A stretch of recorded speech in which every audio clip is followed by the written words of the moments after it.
to be Iranians that were communicating with these guys on these foreign emails. Who was he contacting on these foreign emails? Was he contacting people in London? Was he contacting people in Europe? To maybe ask Interpol, maybe ask any of those things. Folks, we need to understand and get to the bottom of all of this. All right, so President Trump coming up next. Brian Glenn is going to pick it up from here. Ladies and gentlemen, as always, you have my permission to lay ashore. Thank you, Jack. We are live here in Howell, Michigan, Livingston County, at a Sheriff's Department facility awaiting President Trump to take the stage really any moment to talk about, well, make America safe again. And, of course, this is coming off the hints of a law and order, really combating a lot. It's called Kamala crime wave that's sweeping around the country. Lawlessness and crime is up anywhere between 38 and 40% on most U.S. cities. Rape and assault up nearly 42% across the country. And this is just one of the stops that he is making to pretty much counter message from the DMC that is going on right now. And so as you see behind me, there is a lot of a few sheriff vehicles, and this really facility is surrounded by the Sheriff's Department that has had a very strong support for President Trump. I want to bring in Michelle as she joins me. I'm alive on the ground there. She's in the studio. Michelle, how is your day going? Brian, thanks so much. Definitely not as exciting as yours as you're in Michigan right now. You know, it's interesting. I was just looking at the polling in Michigan. I have up 538 polling right now, and it does show that Kamala Harris, according to one poll, in the lead by 3 points. What do you make of that? And is Michigan winnable for President Trump, Brian? I do think Michigan is winnable for President Trump. I've been across the state the last, since the 2020 election. I've seen really countless businesses that are closed. I've heard countless stories of people losing their businesses, all due to the mandates of the governor here closing down the businesses and shutting down the schools. We've seen the effects of that. We've also seen the effects of crime. And that's why President Trump is here today to talk about Make America Safe Again here in Livingston County, as they are combating a widespread crime up across many Democratic cities, anywhere between 38 and 40%. So, yes, I do think Michigan is very winnable. Now, do we have the policy to win? Yes. Do we have the votes to win? Yes. But I'm with you, Michelle, and many of our viewers that are watching us right now. It does come down to the vote count on Election Day and how secure the vote is here in the state of Michigan. Brian, and we've already heard of concerns in Michigan specifically. In fact, a bunch of lawyers down here had just met talking about those concerns, one of which being that they have open ballot boxes in Michigan. This is just one of many concerns. In fact, I remember covering the election back in 2020. Some counties right across the border of Ohio, southern Michigan, were seeing some issues, obviously into Detroit as well, with those polling centers, with counting the votes. So it's definitely something, as you said, to keep our eye on. But moreover, Brian, you know, we look at what's going on in the DNC, their platform. They're really hammering in on emotion right now. They're talking about abortion. They're talking about women's rights. And really, in my opinion, grasping at straws. You're seeing a stark contrast here with President Trump, and you're going to hear that in just a few moments as he's coming out right now. Again, this is the Livingston County Sheriff's Office right in Michigan, about a little bit north of Detroit. He's going to take the stage. We will tune in.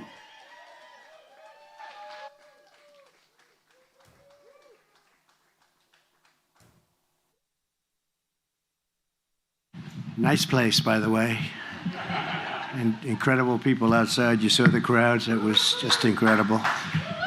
And we really feel good about the state and the area. We're doing very well here. Just got a poll that was very good. Got a lot of good polls the last couple of days. Thank you to the Livingston County Sheriff's Department for welcoming us in such a beautiful way. This was a beautiful welcome.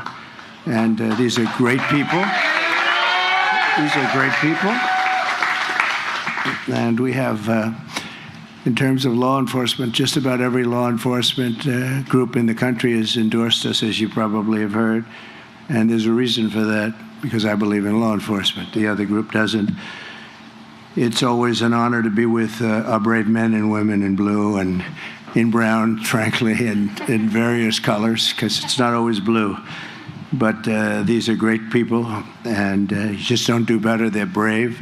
They're under assault, and they have a lot of difficulty with the laws of our land, and we're going to get rid of that difficulty because they shouldn't have difficulty. Our police, men and women, have the backs of law-abiding citizens every single day.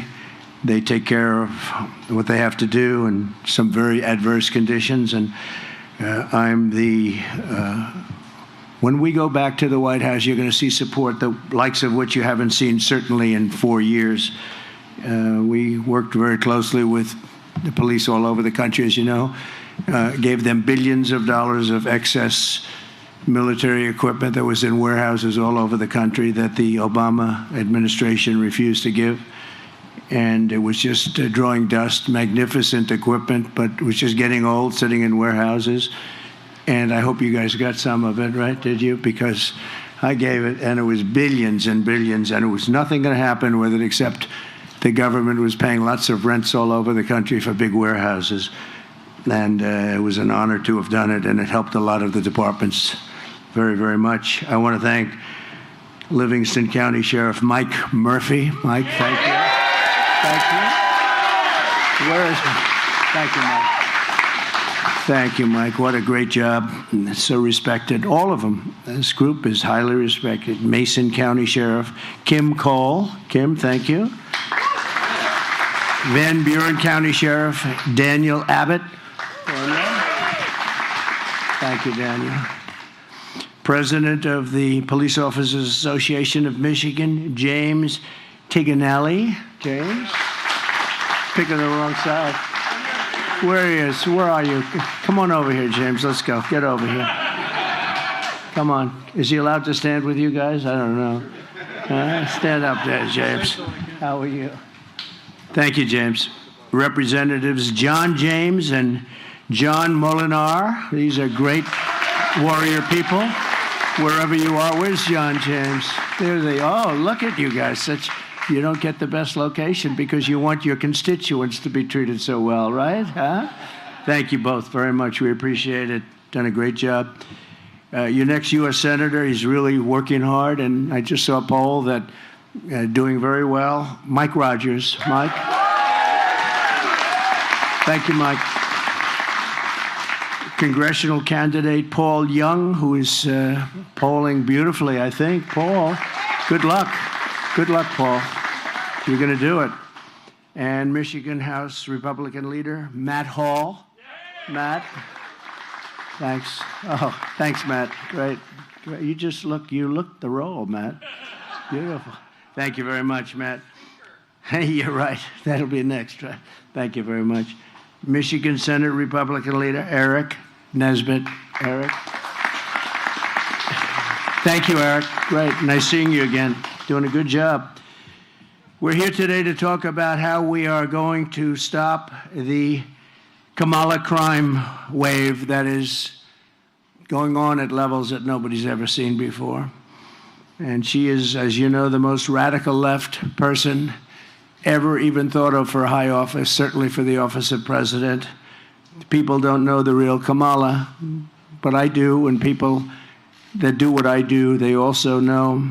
But she is so far left that nobody can even imagine, and her real thoughts are there. You know, she's changed. They call her a flip-flopper at the highest level that they've ever seen in politics because she's come out with policy and for years defund the police. You don't mind defunding, do you, fellas?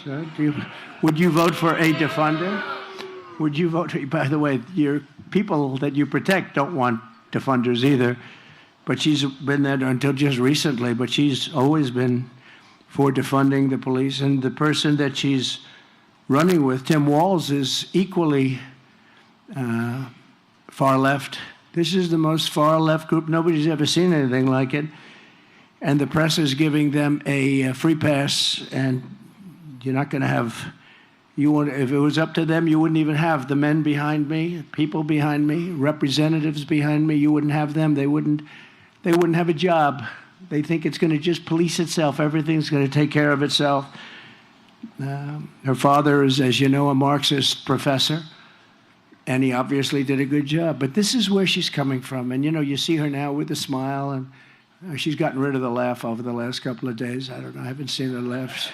They've told her, don't laugh, please. But I'll bet inside she was laughing last night when she saw the way Joe Biden left, because that was a coup. That was a coup. And I'm no fan of his at all. And it started with the debate, and from that point on, it just got worse and worse. But that was a coup. It was a vicious, violent overthrow of a president of the United States. Since Comrade Kamala Harris took office, her administration's crime statistics show she's presided over a 43% increase in violent crime. These are all government numbers. 43% increase in violent crime. I'll bet the people behind me don't have anything like that. It just gets better. It doesn't get worse. Including a 58% increase in rape, 89% increase in aggravated assault, and a 56% increase in robbery. The crime in America, the fact is out of control. I watched last night in amazement as they tried to pretend that everything was great, the crime was great, the border was great. There wasn't a problem at all, no inflation, no nothing. There has been a report that the job numbers over the last period of time were fraudulent, and I understand that because I know how the job numbers go, and if you want to be a bad person in high office, you can be a bad person, but the numbers are going to be revised, that the job numbers were far less, at nobody's ever seen, if the 600,000 to 1 million people less, jobs less. And let's see if that turns out to be true, but that's what the rumor is. It was reported by a very respected outfit group, and we'll see what happens. But that's a terrible insult to our economy, because we were seeing numbers that were okay, not great, but now we're seeing numbers that, when they're adjusted, are a disaster. But crime in America is out of control. I'm going to make it, along with the economy, inflation, strong borders, and energy dominance, my top priority. I'm including crime in America. Normally that's done locally, and we're going to give the local people a lot of help, like I did initially, but not that much. We had a lot of great numbers coming out when I was president. Now we're seeing numbers that are just absolutely horrific. The Democrats are holding their convention in Chicago in order to showcase it. And yet, as you know, on 4th of July weekend, 117 people were shot. Of the 117, 17 were killed. This is 4th of July weekend, and 40 were shot last weekend. I don't know how many were killed, but assume a lot. And that's a war zone. That's worse than Afghanistan that we read about all the time. Speaking of Afghanistan, the worst and most embarrassing day in the history of our country, in my opinion. We left 13 dead soldiers, 47 obliterated, just obliterated, the arms, the legs, the face. Left people behind, and we left $85 billion worth of equipment behind for the Taliban to use as it sees fit. And they're selling a lot of it because they don't need 700,000 guns and rifles. They don't need 72,000 armor-plated vehicles. They're one of the largest sellers of military equipment in the world right now. They're selling our equipment because they said, by the way, would have never happened with me. Abdul would never have done that. But they said, we didn't have anybody shot after my conversations with the leader of the Taliban. 0 shot in 18 months. We had nobody lost in 18 months. He knew that he was not going to do that. I knew that. But now you look at what's happened, and it's back. We would have kept Bagram. That's the big air base, not because of Afghanistan, but because it's located 1 hour away, from where China makes its nuclear weapons. So it's 1 hour away, and we had it, one of the biggest air bases in the world. We built it for billions and billions of dollars many years ago. got the biggest runways, the biggest everything, and we just walked away from it, gave it to them, and now China's occupying it. And I thought that the scene a few days ago of the 3rd anniversary, they call it the defeat of America, was one of the ugliest scenes that I've seen on television in a long time. I've seen some pretty bad ones, so have you. We're witnessing some pretty bad ones. They had a parade where the parade was all of our equipment, a lot of our equipment, brand new, beautiful, armor-plated trucks coming down a road and people cheering. Not that many people were cheering, actually, but there were people cheering. But they were making us look very bad because we have a fool as a president. They lied last night about things that nobody's ever seen. They lied about soldiers at a gravesite. They lied about Charlottesville. They lied about inflation. The inflation's been absolutely horrible, absolutely horrible. And everyone knows that we had virtually no inflation. They had 9%, but that wasn't including some of the things that went up more than anything else. They gave themselves a pass.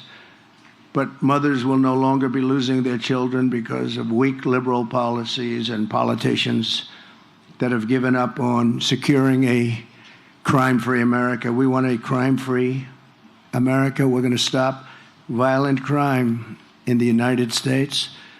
And it's people like this that can do the job better than anybody. They do the job justly and fairly, but there's nobody like these people. Thank you.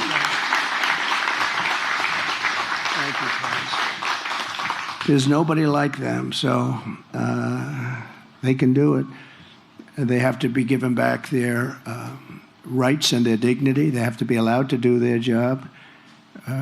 We're going to be guaranteeing immunities and and I'm not looking necessarily just here, but we have police in various areas that are pretty rough areas. If they do their job, if they're diligent in doing their job, they go after the police officer rather than the criminal. They lose their house, they lose their pension, they lose their family, they lose everything. They lose everything. And we're going to make sure that doesn't happen. Over the past 4 years, the Marxist left has waged a vicious war on law enforcement in our country. They've taken away the dignity and the spirit and the life of some of these police officers, and that's why you see it. The crime is so out of control in our country. I mean, you have cities, I will say this, the top 25, almost all are run by Democrats, and they have very similar policies. It's just insane. But you can't walk across the street to get a loaf of bread. You get shot, you get mugged, you get raped, you get whatever it may be. And you've seen it, and I've seen it. And it's time for a change. We have to bring back our cities. We have these cities that are great cities where people are afraid to live in them now. They're fleeing the cities of our country, what we would consider, what we did consider. You know, interestingly, like New York, when I left for Washington, New York we had a very bad mayor, de Blasio, but he wasn't there that long, and he couldn't ruin what took place. But we had a city that was so wonderful and so thriving, and just in a few short years, that changed. New York State is doing terribly. I heard the governor last night speaking so viciously and violently about me, but she doesn't speak about what they've done to destroy the state. The law enforcement has been decimated. The judges, what's gone on with the judges in New York, there's no justice. We're not getting justice in New York. And yet she speaks so bravely about things that she shouldn't be speaking about. But you look at radical liberal Kamala Harris. She's been the ringleader for this anti-crime and the anti-police crusade. It's a real anti-police crusade. They just have it out for the police. Nobody knows why. I don't understand why. From a common sense, I like to say the Republican Party is now the party of common sense. Conservative, yeah, I guess conservative. It doesn't matter. It's the party of common sense. We want to have borders. We want to have strong police protection. We want a military that can protect us. We want great schools, school choice, ideally. We want to have a good life. We want to be safe. But let's review Kamala's pro-crime, anti-police record. She repeatedly endorsed defunding the police, which I said, and it's at a level that, and it never goes away. You know, when you're a defunder or when you are even a politician, your first thought usually is the thought that you go with. If she ever had a chance, she would do whatever she could to defund the police, because that's where her spirit is, that's where her heart is. And we can't have a president like that. She sponsored a bill to strip police officers of legal protection, leaving you at the mercy of the lawless Marxist prosecutors who want to lock up police officers for sport. They lock them up, in many cases, long before they lock up the criminal. And they go after them, too, violently. They don't go after the criminals. Murderers are released 2 hours after the murder. She wants to bankrupt the police unions. She wants to destroy policemen in general.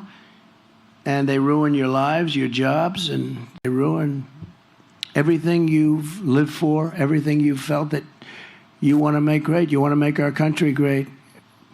When I'm president of the United States again, we will never even think about or mention the words defund the police. We'll never think about that again. It's got to be put away. It's a bad situation. It's a bad concept. The concept is so chilling and so horrible to think that. What we should be thinking about is the opposite of defunding, refunding, you call it. We'll refund, but we want to help the police. They have a very dangerous job. And lately I see I was with a great family a few months ago, opens the door to a car and gets shot. And they have all sorts of protection for the people in the car. You can't have your gun even close to being drawn. You don't know what's happening. A lot of the windows are dark, so you don't know who's in there. But the door opens and just gets shot. Great police officer. In many, many cases, it's a dangerous business, and we have to give them protection, and we have to give them love and respect, and that's what we're going to do. We were doing it, and they're not doing it now. We'll give our law enforcement heroes the kind of protection and the resources that they so dearly deserve, and I will crack down on local Marxist DAs who refuse to enforce the law. They refuse to put murderers in jail. And you see it all over. As the district attorney of San Francisco, Kamala Harris was one of the worst and one of the first Marxist prosecutors in America. She said that, and some people said she was the godmother of both sanctuary cities, because this was a while ago. This was when it all started. And that horrible shoplifting epidemic, she shielded illegal alien crack dealers from deportation. She fought like hell to have crack dealers not deported. She came up with the concept of $950 and below. You don't even get prosecuted. $950. So guys are walking into stores with calculators to figure out, did you know that? They have calculators. They're adding it up. They want to make sure they're under $950. But it didn't matter because they didn't prosecute the ones that went over either. She ignored the pleas of victims, families, members, and refused to seek the death penalty against, as an example, an illegal alien MS-13 gang member. These are the worst gangs in the world, who murdered an innocent man and his two sons for absolutely no reason. They said, "Why did you do it?" He said, "I felt like it. I felt like it." So when Kamala, until recently, was called a Marxist prosecutor, she didn't even disclaim the title. She sort of liked it. As the California Attorney General, she redefined child sex trafficking, assault with a deadly weapon, and rape of an unconscious person as a nonviolent crime. All of them were redefined by her as nonviolent. Kamala Harris supports abolishing cash bail nationwide. Cash bail has been a disaster. When you abolish the no cash, don't worry about cash. You murdered somebody, don't worry about it. That was really the beginning of problems for New York, big problems for New York, but elsewhere also. But it means releasing violent criminals immediately after arrest. No money involved. Don't worry about it. Go home, enjoy yourself. Many of them disappear. You never find them again. Many of them immediately start killing again. It's just a crazy situation. She supports ending jail sentences for parole violators. She considers a parole violation not to be serious. When the violent mobs of looters and anarchists tried to burn down Minneapolis in 2020, Kamala Harris raised money for bail to bail out the arsonists and the rioters and the killers. People were killed. Many people were killed. Compare that to J6. Nobody was killed. Nobody was killed. There weren't fires set. They burned down the city. They were burning down Minneapolis. And she went out, and not only did she work a little bit with them, she worked a lot with them. She worked to get them out and to set them free. One of the criminals Kamala helped bail out of jail was Sean Michael Tillman, one of the worst, a dangerous repeat offender, had a horrible record of violence. With Kamala's help, she was set free. He was set free. He soon went on to murder a man on a train platform for no reason whatsoever in St. Paul, shooting him 6 times in the head and in the torso. No reason whatsoever. What's the reason? No reason. Just felt like it. Kamala Harris will deliver crime, chaos, destruction, and death. If she's allowed to be the president of the United States, you'll see levels of crime that you've never seen before. I will deliver law, order, safety, and peace, and I will protect those who protect us. These people protect us. These are unbelievable people. They protect us. We have to protect them. We have to give them hope because so many are leaving the forces. I can't speak for this group because I'd love to work for them. I would be joining them in 2 minutes. It looks like a nice job. They look, because they've handled themselves and crime and everything else in a stern way, and it's probably a lot easier to do. Maybe we should switch them, move them around to different territories of your state or of our nation, and let some other guys take. Would you like that, fellas? I have a feeling you don't want that. I don't want to embarrass it. I don't want to say any particular names of locations, but I can think of a big one in this state. I'd love to have them working there during the election. I can tell you, but they have it. They have it all very much under control, and that's the way it should be. So we're going to make a record investment in hiring, retention, and training of police officers. We're losing tremendous numbers of police officers. These are men and women that want to be police officers, and they're just leaving. We're going to get you reinforcements, and we're not going to be doing the negative, like let's pay them much less, or let's defund entirely. Let's pay them. There's a movement on now. We won't defund, but we'll pay them much less money. No. It's. I've never realized how dangerous a job it was. I have some papers here where, if you watch the event last night, this is, by the way, my all-time favorite chart, which is. Because if you watched last night, you wouldn't know the border was so bad. This was right here, this arrow on the bottom, lowest ever. This is made by Border Patrol. That's the lowest ever we had for illegal aliens coming into our country. And that was the week I left office. That's the lowest ever. Now, this chart is very dear to my heart for another reason. Because this was the chart. I said, let me see it. But it says a lot. And we had a couple of instances last night where things were mentioned, so I got it. Did crime rise under Trump and fall under Biden? They said it rose under Trump and And they go, no, the opposite is true. Take a look at this here. It said, is it true? Did crime rise under Trump and fall under Biden? No, comma, the opposite is true. This was a study group that went out and doesn't care. They do the numbers. And there was another one that a historical comparison of the collapse of law enforcement in U.S. cities, the drop in arrest rates over the last few years is without precedent, lowest arrest rates we've ever seen. They don't arrest people anymore. And they shouldn't arrest people for saying the election was rigged, but they like that. They go after guys like me, but they don't go after people that kill people. It's a shame what's happened in our country, but we're going to turn it around. We're going to win big, and we're going to turn it around. We're going to turn it around fast.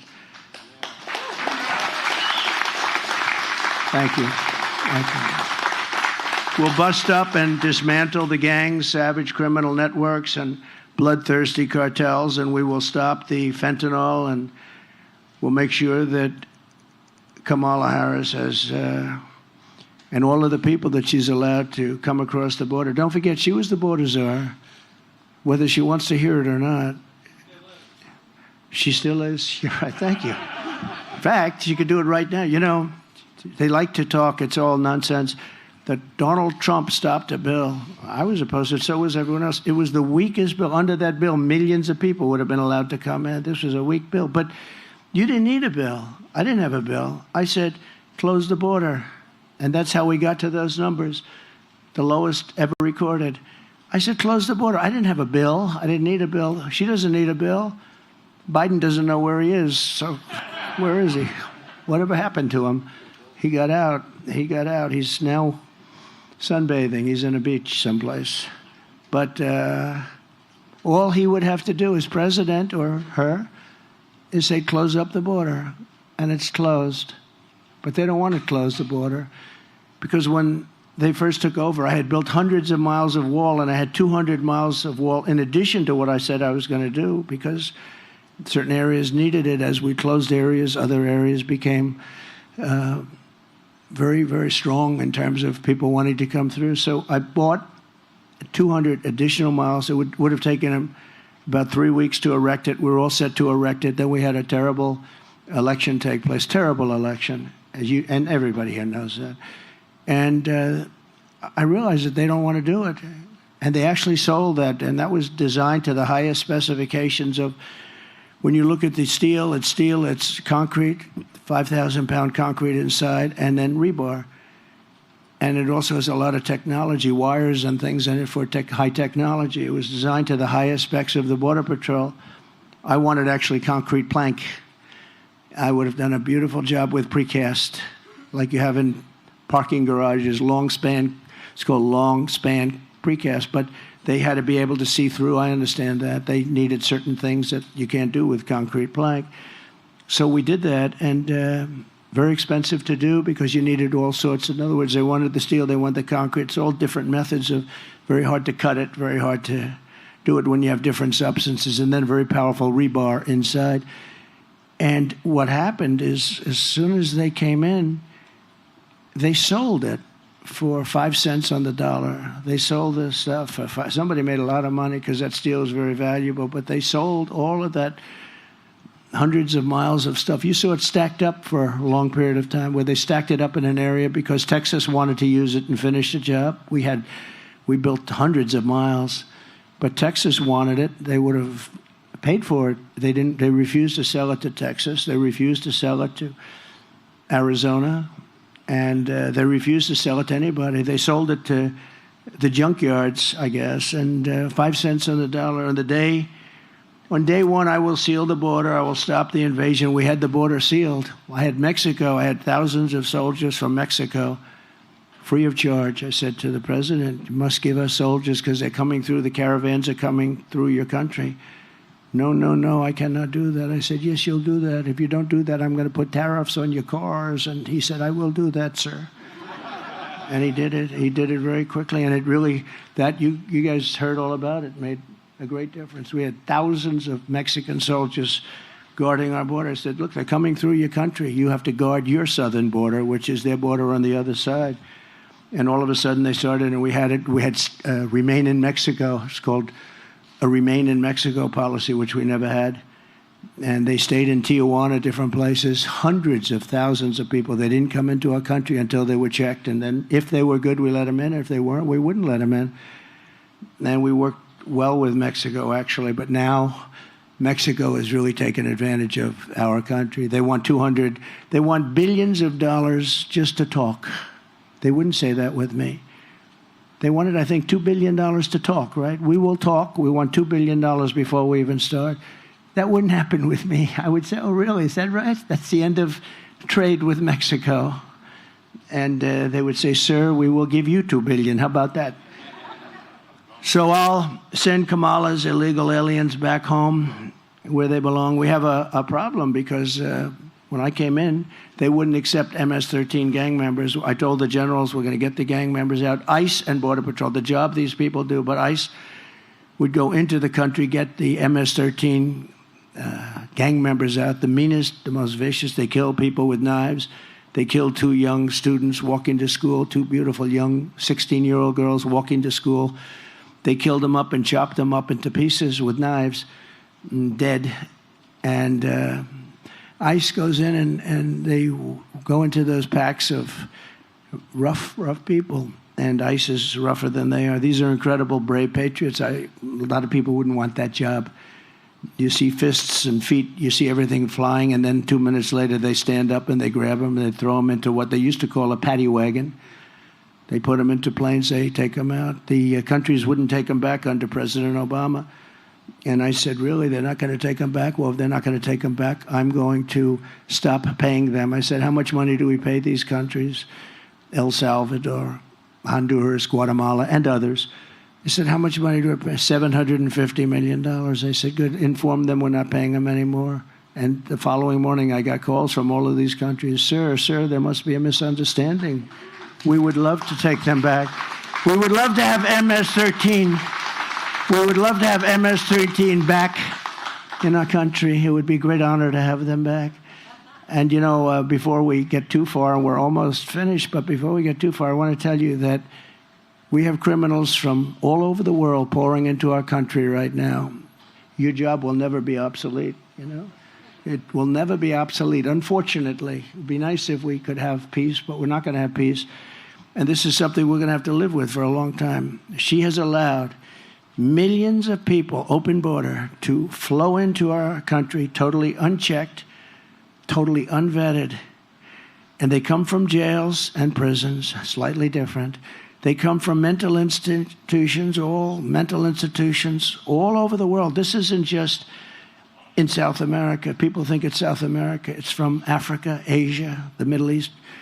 A lot of people coming from the Congo in Africa, the Congo. Rough.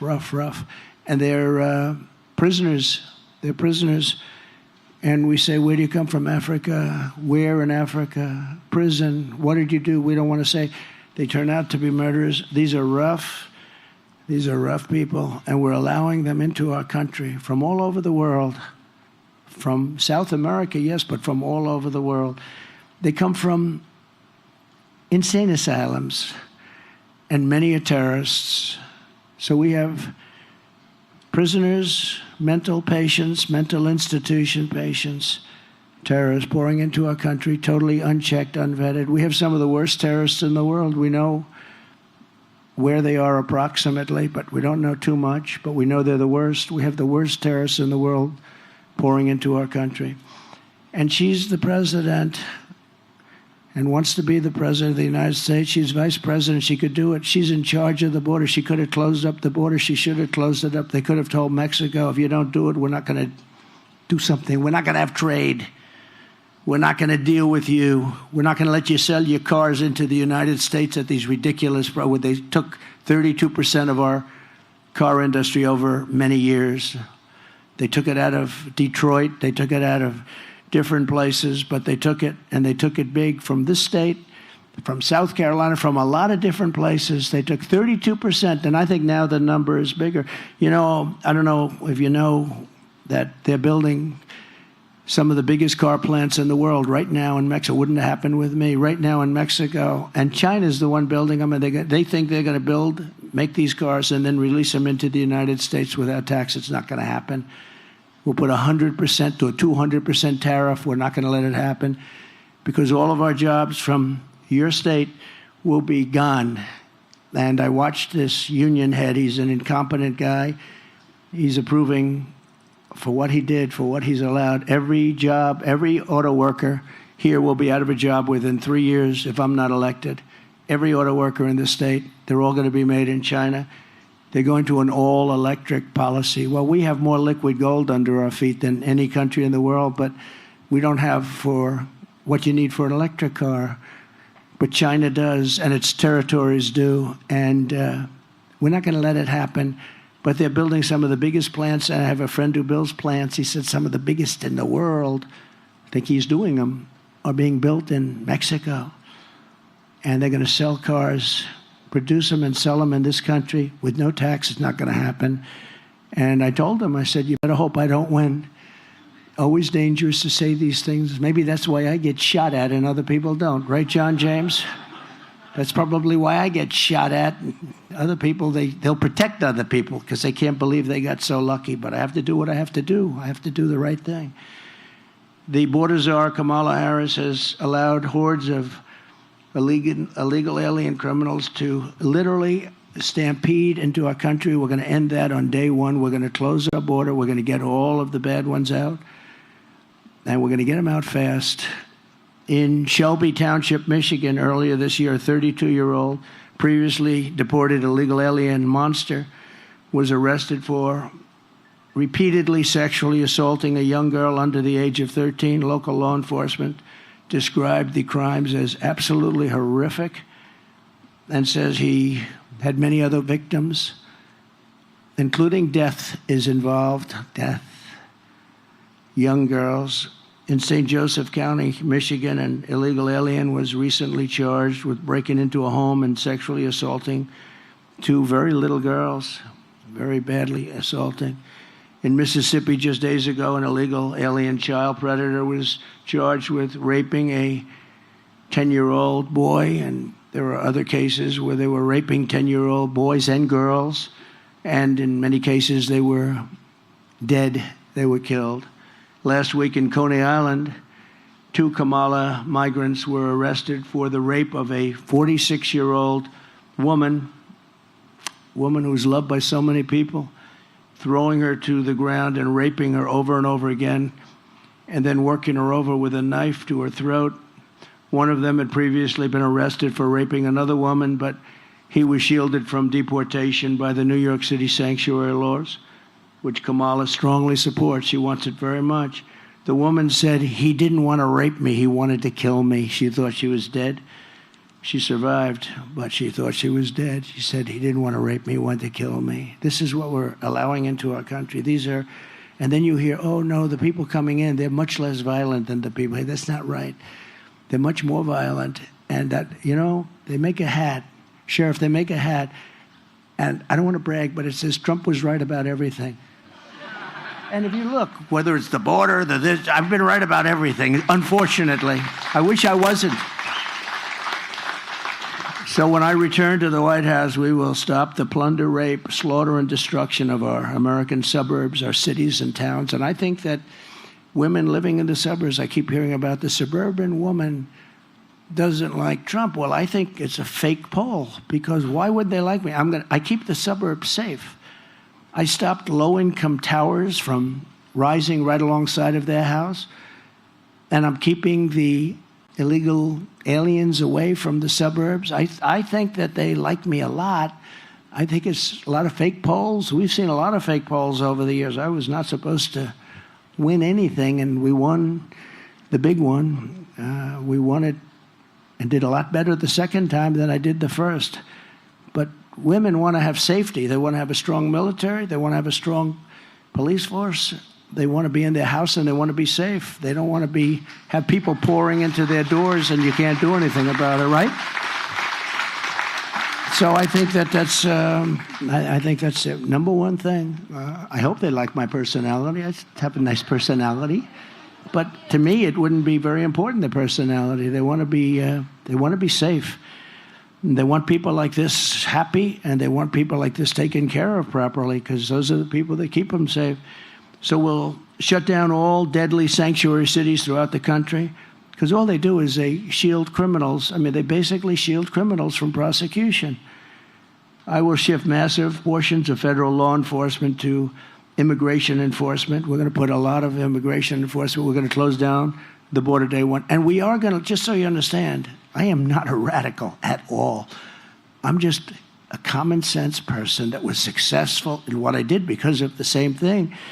We are going to let people, and we want people to come into our country. A lot of people. We need them. We need them for jobs. We need them for everything. We want people to come in, but they have to come in through a process. They have to come in legally. And we can let a lot of them come in, but, John, we want them to come in to our country legally. We don't want to let people come in who murdered 19 people, and then you hire that person in a plant, and all of a sudden you notice that people are being killed all over town. We want them to come in legally. On day one, we will begin the largest domestic deportation operation in the history of our country, bigger than Dwight Eisenhower. Dwight Eisenhower was he was sort of a moderate person, but he hated when people poured into our country, and he was very strong on deportation. We will remove all criminal aliens immediately. All of the criminals, we start with that. We're going to get them out of here fast. Nothing good is going to happen with thousands of terrorists being in our country. You know, we had 1 month where Border Patrol was actually does a chart, and I don't believe this. I love it in a certain way, but I don't. They said in 2019, zero terrorists came in. Now, I don't believe that, but it's an awfully good statistic. But it was very few that came in. We were very tough on that. We had everybody checked so carefully. And they added, actually in 2019, they had zero. Now you have thousands of terrorists coming into our country. Thousands of terrorists. These are the people that blew up the World Trade Center. Bad things will happen. And if I'm elected, we're going to get them the hell out of here. We're going to get them out of here fast, very fast. And I told you that that other countries who really they put their people into groups. They send them up here, and by the thousands. The caravans, I think it was the name that I came up with. I don't know. Maybe somebody will say he's lying about that. If somebody else used the term 14 days earlier, but we came up because it just seemed like an appropriate term. It's a caravan of thousands of people. We have one caravan coming up right now, thousands of people that go right into the country. But I call these, they wouldn't take the MS-13 people back or other criminals back. And the general said, we're just not able to do it, sir, because they won't take them back. They'd put planes on the runways so that you couldn't land the plane. They'd block up the bus lane so you couldn't bring the buses. And you couldn't get them back. And when I told them that they wouldn't get any more money, I said, let them know they're delinquent. They broke in the deal. We're not going to get any more money. We paid them for years, hundreds of millions of dollars. The next morning, all three countries called me, like clockwork, separately. Sir, is there a misunderstanding? I understand that perhaps you would like to talk to us. I said, yeah, you're sending people into, and they're sending them, by the way. They don't want them. They're sending them. All of the countries are sending them. And now they're coming in because of her, because she's so pathetic and weak at the border. The worst job, the worst border czar in history, I can tell you that. Whether she's a czar or just in charge of the border, it doesn't matter. But they're sending them in levels that we've never seen before. And they're destroying our country. But they all said, all three, it was almost like identical conversations. It was, sir, is there anything we can do to make up for this misunderstanding? I said, yep. You take your MS-13 and you take your gang members and you take your criminals and your drug dealers. We're sending them back, and we're sending them back today. And we sent thousands and thousands of people back. This has stopped for years. Under Bush it stopped, and under Obama it stopped. But this had been taking place for years, and I only found out about it. I said, that's good, get them out. I don't want to put them in our jails, because we put them in our jails. What are we going to do? Keep them for 50 years, 60 years, and the expense? The really bad ones, we did do that, though, however, because, we don't want them coming back. But all of them said, sir, we would be delighted to take MS-13 back. This would be a great honor. They're such lovely people. And we took them out by the thousands. We took MS-13 ICE, took MS-13 out of our country by the thousands and thousands, and they received them, and that's the way. It's just another little story, but it's a story that's very important because I can't see a guy like Biden making that call. Can you? Do you think Biden thinks at night, gee, how are we going to get MS-13 out? He doesn't know he's alive.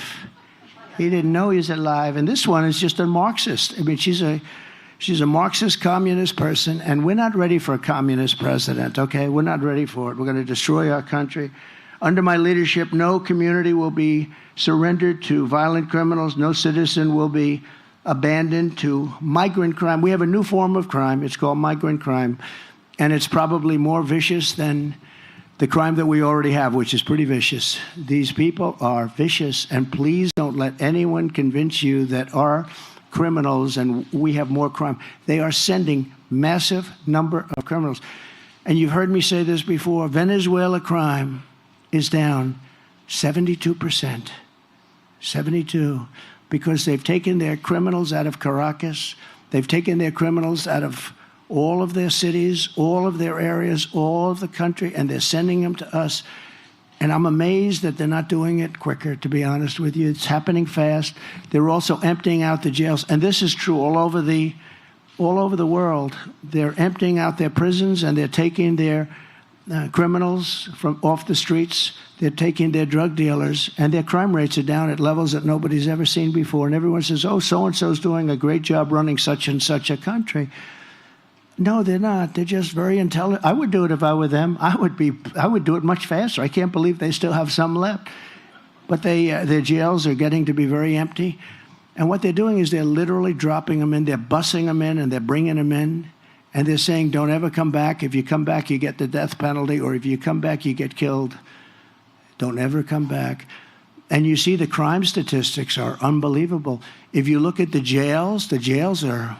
They've never been so low in terms of world. I'm talking all over the world because they're sending their criminals to the United States of America, and they're saying, don't ever come back.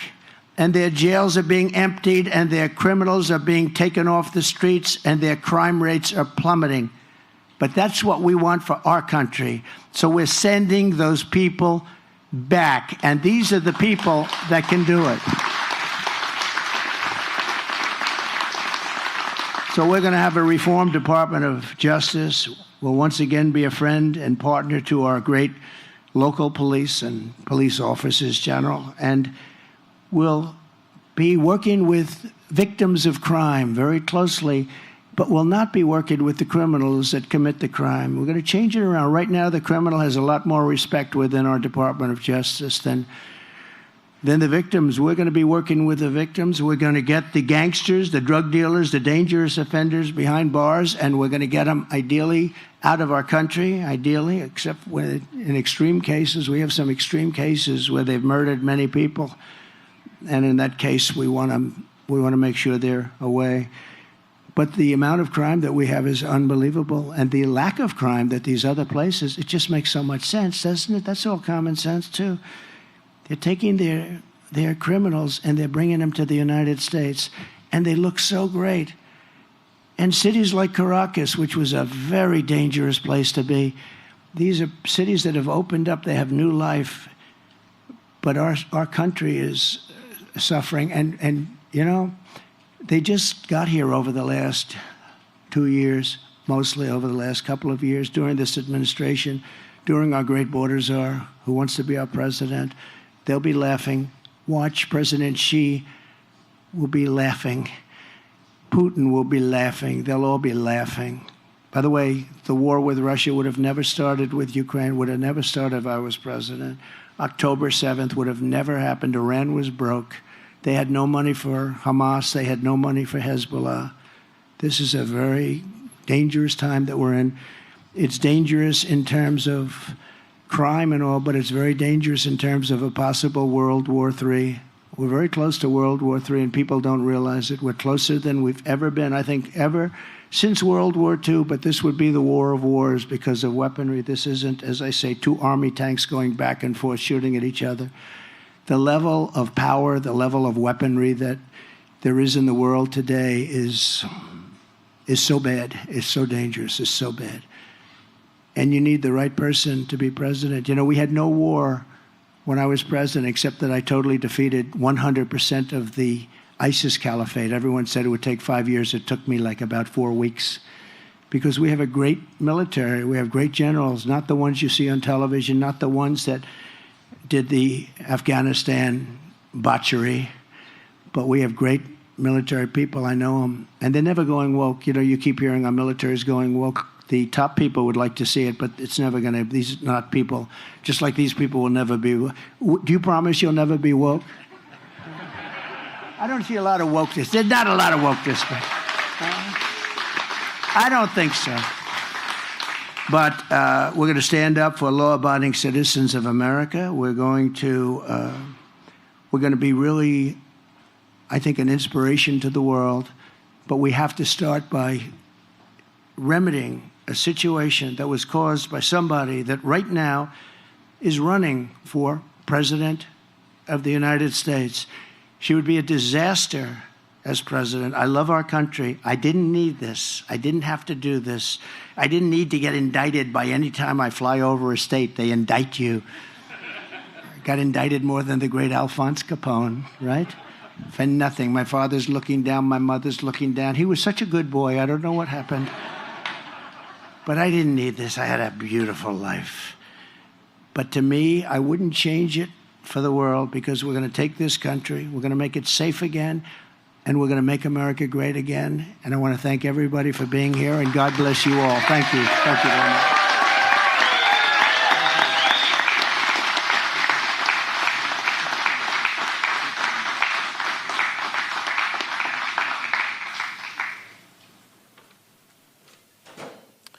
And there you have it, President Donald Trump in Livingston County, Michigan. Mike Murphy is the sheriff there, a friend of mine, actually, a guy that I've known for many, many years, the sheriff there, standing right over the president's shoulders. He talked about all the crime that they're dealing with. Obviously, he talked about illegal drugs, illegal alien crime, and the biggest mass deportation since the Eisenhower administration. He promised that again. Thank as you. He said that, oh, wait, Trump's, hold on. He came back. I missed what he said there. He stepped up and got a big cheer for whatever he said there. Always the showman. Donald Trump, always the showman. There you have it. And the sheriff's filing out of the room. Anyhow, sex trafficking, human trafficking, open borders, defunding the police, cash bail. And I want to bring in Michelle Backus first. We've got Michelle Backus and Brian Glenn with me here today with continuing coverage of this. And Michelle, I want to touch on something that Donald Trump talked about there late in his comments, and that is security, safety. He says it's incredibly important to women that there are enough police officers on the streets, that law and order is followed, that, there's a sense of security and safety in your neighborhood. Did that resonate with you? How important is that to you? Oh, it's extremely important, Steve, especially when you also look at the law enforcement recruitment and retention rates. I was actually just looking up because I was interested in New York, which we know rampant with migrant crime right now. $5 billion allocated towards illegal immigrants. We just saw that come out. A 23% decrease in law enforcement from 2022 to 2023. That's in New York alone. You're seeing similar trends in other cities, specifically in these blue cities. And keep in mind, somewhere like New York, you're seeing women on the streets alone, walking to events. I have friends that are very concerned about walking alone, especially at night, carrying pepper spray with them, some sort of keychain to help out, because it's a serious concern. And he hit on this, Steve. You look at the suburban moms, the suburban women, you look at the victims of these illegal immigrants coming into our country. They're women. They're women. They're young girls, Steve. And that's why it's so baffling to me when you see this blind loyalty to Kamala because she is a woman. Well, Kamala was in charge of our border. Kamala was who allowed all of these illegal immigrants and criminals to come into our country and terrorize the women of America. Well, there's a brand new report that dropped yesterday. I don't know if anybody's talking about this yet, from the Inspector General concerning the border and talking about children and human trafficking, Michelle. 300,000 children have gone missing under the tutelage of Joe Biden and Kamala Harris at the border. 300,000 kids have gone missing, and we don't know where they are. Can you imagine what the blowback would be on a Donald Trump presidency if that had happened under his watch? And the fact of the matter is there is no recourse. 300,000 kids are unaccounted for today. That report, it's an official report from the United States government, dropped yesterday. And look, women and children are more vulnerable, obviously, and that's why you need more police. He said another thing he talked about, Michelle. I want you to touch on this. No cash bail.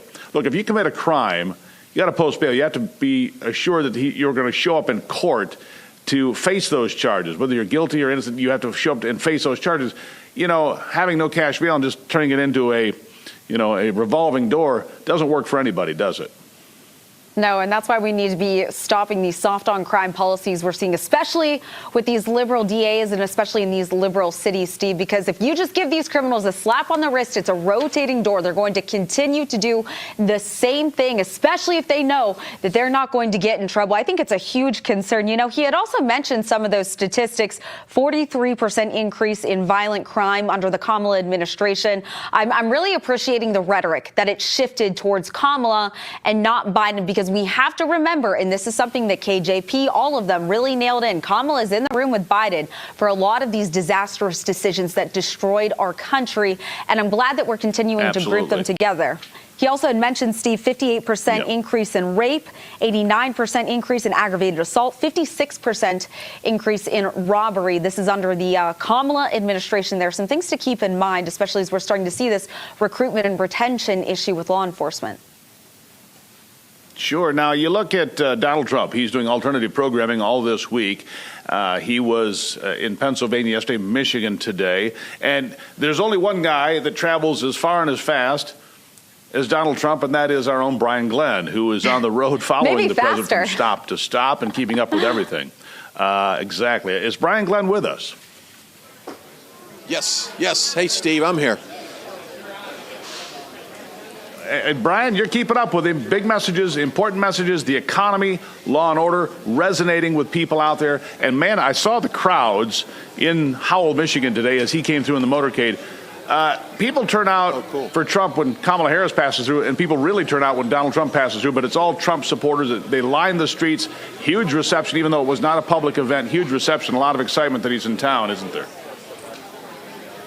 There is, and that always seems to be the case, Steve. No matter where he goes, you're going to get supporters. Now, I really like the message today. He really stayed on point of law and order and safety in this country. And if you notice, his tone was really had such a delivery to it, and it's a serious topic. Obviously, we've got a major shortage of law enforcement agencies, people signing up to be police officers and serving their local and state municipalities because of they don't feel like they have the back of their state agencies, and that police have been almost with a target on their back, and this whole defund the police narrative that has really been pushed out by the Democrats. So, President Trump coming here today saying, look, you know what, we're going to support law enforcement. We're going to not defund, we're going to refund. We're going to actually build them stronger and make our city safer, make Americans stronger, and get people back in law enforcement. It's interesting, Steve, when I was in college in the late 80s, I had a lot of friends that were in criminal justice, and they went on to the police academies. And it seems like now that people are reluctant to serve their local communities because they fear that if they, proactively go and attack, they should arrest someone that needs to be apprehended, that there might be consequences to that. So President Trump really showing support for the men and women in blue and in brown, as he likes to say, across different divisions in law enforcement. And today we heard the message is strong that, Michigan, they're coming to make you safe. Well, I want to stay on one of the topics that he talked about there, Brian, for a minute more, and that is the open border and the illegal aliens coming in. I know that Mike Murphy there, the sheriff, who I mentioned as a man that I know well, he's a friend of mine, I've known him for years.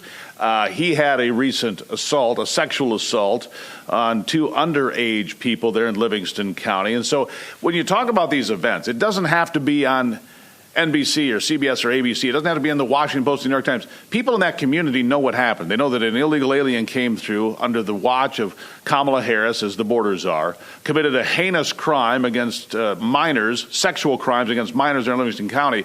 And those people know, and it's those sorts of stories, whether it's that story in Livingston County or the murder of Ruby Garcia over in Grand Rapids by an illegal here a few weeks ago, people in those local communities know. And so when Donald Trump comes to town and says, look, I'm going to fund law enforcement, I'm going to take care and make it a safe community for you, it really resonates, doesn't it? It does. And, imagine those stories are almost every day in New York City, or at least every week you seem like you hear about one of these violent encounters by an illegal alien. So you're absolutely right. By him doing this and going to, cities across this country and showing strength and recapping these stories that do hit the community hard. Lake and Riley's another example how they're in the Georgia area when he went to Atlanta and spoke about that. So I think he's on message here. I think he's telling the stories. He's laying out his policies. And once again, I challenge you, and Michelle knows this as well, if you try to go to Kamala Harris's website and find her policy on governing law and order and the police and backing the men and women in blue, it's really hard to find because it's not there. President Trump laying out that blueprint today. He's behind men and women in law enforcement and wants to make America safe again.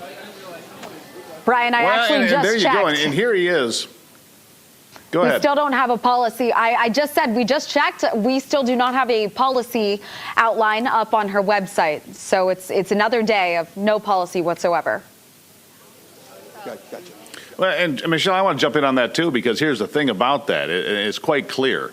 Donald Trump is going from place to place with policy initiatives. Kamala Harris is at day 31. I've lost count. Day 31, where she's taken no questions, taken no press conference, not gotten involved with the press or had any serious questions. And the only policy initiative she put out was last Friday when she put out this idea of wage and price controls and other issues that, America doesn't want, and the Washington Post called gimmicks. So Donald Trump's on the road talking about policies, serious policies. Today it's about law and order. Today it's about cash bail and the mass deportation of illegals and all of these things to make America safer again. And again, I've got to say, Howell, Michigan, Livingston County is the fastest growing county in Michigan. I don't live too far from there, so I know a fair bit about it. And it's a place that's booming, right? It's booming. And so you've got Lansing on one side, Detroit and Ann Arbor basically on the other side. It's kind of situated there in the middle, but it's community oriented. It's young families, community in a lot of ways as well. These are the suburban voters that Donald Trump has to win over to win a second term. He's there for a reason, Michelle, and he knows exactly who he's talking to. And like Brian said, he's staying right on message.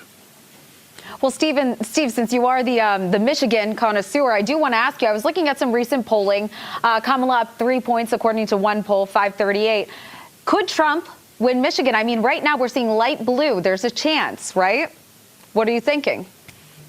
I think Donald Trump would win that today. Look, here's the thing that nobody's talking about when it comes to the polling, whether it's Michigan or any other state that's key to this election. Donald Trump right now is polling 6 points better than he did in 2020. 6 points better than he did in 2020 and better than he did in 2016 as well. I think if the election were held today, Donald Trump would do what he's always done, and that is outperform the polls. He's always outperformed the polls. He will continue to outperform the polls. But because, what about look, a lot of Michigan people don't want to talk to specifically? pollsters anymore. What about Michigan I think he wins specifically? Michigan today by about half a point. I think he wins Okay. Michigan by about half a point is what I think, which would put it in the 50,000 vote range. It'd be tight. And the last time I spoke to him, I saw him most recently in Detroit here a few weeks ago, and he said, how can that be? And I said, well, it's still a tight race. But I think you're going to see, we've seen chaos in the streets here in Chicago for the DNC. I don't think that's going to go away. The protesters are going to march to the Israeli consulate tonight, and that's the image that a lot of Americans are seeing. Chaos in the streets of Chicago while Donald Trump at the DNC, while Donald Trump is talking about law and order. It's a compare and contrast for the consumer being the voter, Michelle. Yeah, you're definitely seeing that, not only in the messaging, the crowds that are showing up, what's going on around it. I mean, I'm even thinking of the RNC versus the DNC. You saw so much divide at the DNC, and you're seeing that right now, especially with all the protests. I mean, for the love of God, they're carrying around a Kamala Harris bloody little puppets on the streets. I mean, you did not see that with our party, and I think that's especially important to consider. But again, it goes back to what the Democrats are doing. They're grasping at straws. They're resorting to name calling. They have to have celebrities come in. They're offering free abortions to get people in. It's very, very different, the tactics that you're using, but you're still not seeing the policy. Now, something to consider as well, because I've been listening to all the coverage, and Charlie Kirk had mentioned this. He said that there's a handful, there's a group of younger girls that are very blindly Team Kamala, and that's obviously because she is a female. I'm curious about your take on that, because I think that is a group of voters that will blindly, and in a very uneducated way, lean towards Kamala no matter what. And I think that's about as far as her base would actually extend, because outside of that group, I haven't really met any diehard Kamala supporters. You know, you just don't meet those sorts of folks. And I want to bring in Ben Bergquam now, because he is out there in Chicago. So, Michelle, I'm going to get back to your question, because I think it's important. Swifties for Trump, Swifties for Kamala, whatever it might be. But that I like the Swifties for Trump Ben Bergquam's moment. been out there mixing it up. Yeah, there you go. Ben's been out there mixing it up on the streets of Chicago. Looks like he's with Mike Lindell right now. Ben Bergquam, good to have you here as we talk about what's happening in Chicago. You and I were both out there during the protest yesterday. Just chaos, really. Take it away, Ben. Yeah, so I've got Mike Lindell. By the way, he's not undercover yet. You can still. He walked out. Yes. The mustache goes off tomorrow morning. You guys can get signed up. FrankSpeech.com. It's going to be amazing tomorrow. So, by the way, he's told me, he's bet me I won't be able to recognize him. I don't know if that means a new MyPillow topper. I don't know what the bet is for. But by the way, you guys got to check those out. I bring my MyPillows everywhere. I did it 30 years ago. I was John Belushi in a skit, and so it's been a long time. But I remember when it shocked me. I'm going, that's not even you. You know, I was just thinking, we're talking here, and we got some guys behind us. We can't tell if they're Antifa or not. We got some Palestinian flags. I got milked yesterday. I don't know if you saw that, Mike. I watched it, yeah. I got milked by Antifa. First time that's happened to me before. And all I could think was, if these little communists had my pillows and they got a good night's sleep, maybe they wouldn't be so angry. Maybe they wouldn't. They. I've always back in the day, when I was being attacked by everyone. I said, which I still do, MyPillow. I said, you know what? I wonder how they say, they need help, and MyPillow could be that help they need. It could be that help. It could be that help. But I think you got to get the mattress and the topper too. I think you need it all. Yeah, you need right now. By the way, they're all on sale. A promo code Frontline. I love it. God bless you, Mike. All right, Mike. President Trump just wrapped up. We're here. You got the DNC. You got the fake joy coming from the joyless Democrats. You think about the optics of what the Democrats are. They claim sanctuary for illegals. They take over the rainbow. They claim that they have the joy. When you talk to them, they're just miserable. They need Jesus. Right. Talk to us about where we're at right now and how this election, you look at the demonization by the mainstream media of President Trump. What do you foresee happening over these next few weeks as we lead up to the election? Well, I think right now it's all about getting the word out, and the getting the word out is the hope. I mean, people got to quit watching Fox News. They're not going to see the hope there. They're not. They need to hear the stuff we're doing on the ground to secure our election platform. We know we're not going to get to paper ballots hand counted by this fall, but we also know we got a lot of things in place. By the way, LindellPlan.com, things we have in place, not just in the courts ready if they do some, but also, I've got my thing where you secure your mail-in ballot, you hang on to it when you go to vote. If they say you vote, you say, no, I have not. This stuff's going to be very powerful. One of the things we have to watch is the polls, because they lie. They have to convince you that this could happen in order to steal an election. If they don't brainwash you and convince you of this by fake polling, this is very important, and that's why I was over about a quarter mile over. There was protesters. There was a lot of media over there, and I got out. Me and the mayor got out, Giuliani, and I get out there, and he got back in. But I sat and argued with the guy. I said, I'm about securing our election platforms. And he said, well, why are you doing that mustache thing or whatever? And I said, I'll tell you what, it's twofold. But one of the biggest reasons is to get all eyes on this, to get eyes on what's going on here. Because on Thursday, we're going to do on FrankSpeech.com, we're bringing in all these Democrats from inner city in Chicago. We're bringing them in, and we're going to question them, because they're people that voted for Biden are now voting for Donald Trump, and we're going to ask them why. Very powerful. I love that. That's it. We're looking. So we're out here at the DNC. We're looking for Democrats for Trump. I'm going to go see. I'm actually going to head in there, guys, see if we can find any of them. Stay tuned out here with the one and only Mike Lindell, FrankSpeech.com, MyPillow.com, and the Recovery Network. That's right. The Recovery Network. By the way, Keith Ellison went to destroy it 2 days ago. The Attorney General of Minnesota. They're coming after the LindellRecoveryNetwork.org, Christian company to get people up out of addiction. You can't make this stuff up, man. That's crazy. It's crazy. God bless you, sir. Back to you guys. Thanks, guys. Stay safe Ben, out there. Mike Lindell, thank you very much. He got milked. Yeah, Steve, remarkable. He got Michelle, milked. sit tight right there. We're going to have more live coverage here. Yeah, we have more live coverage here from Howell, Michigan, Chicago, Illinois, all points in between. On Real America's Voice, continuing live coverage of the events that affect you most in this big political season. We'll be right back.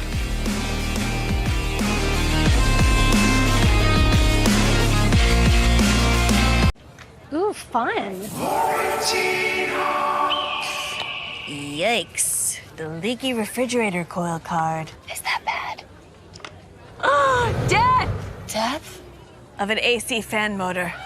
Oh no. But your future is bright with an American Home Shield warranty to protect your covered appliances and home systems. Are there bees behind me? My bees escaped. Bill, we talked about this. American Home Shield. Sign up today at ahs.com. Wounded Warrior Project empowers post 9/11 veterans and their families with life-changing programs and services. I faced my PTSD, and I'm a better husband and father because of it. We help warriors get the expert care and support to thrive. I got involved. I got healthier. I got to be an athlete again. Through our programs, community, and advocacy, we're proving Anything is possible. Learn more at woundedwarriorproject.org/connect. Do you have a box of videotapes, film reels, or photos that are degrading? Legacy Box professionally converts them to DVDs, thumb drive, or the cloud. Legacy Box is simple and safe, with over 1 million satisfied customers. Visit legacybox.com.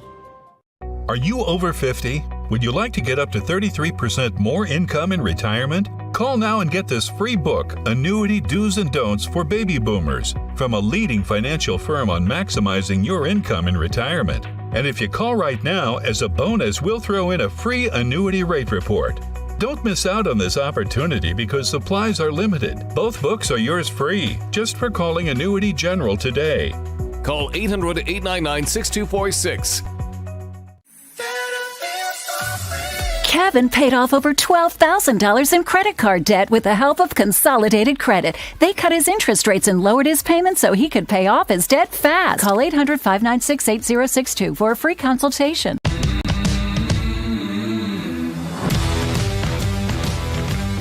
And welcome back to Real America's Voice, continuing coverage of the campaign of 2024. This is clearly the most important campaign for president in my lifetime.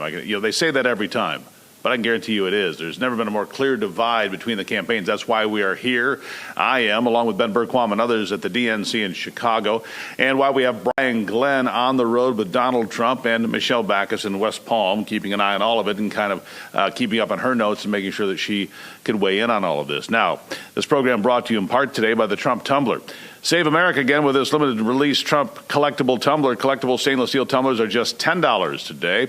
They are dishwasher safe, double wall insulated, cold for 24 hours, hot for 8 hours. Yeah, TrumpTumbler.com.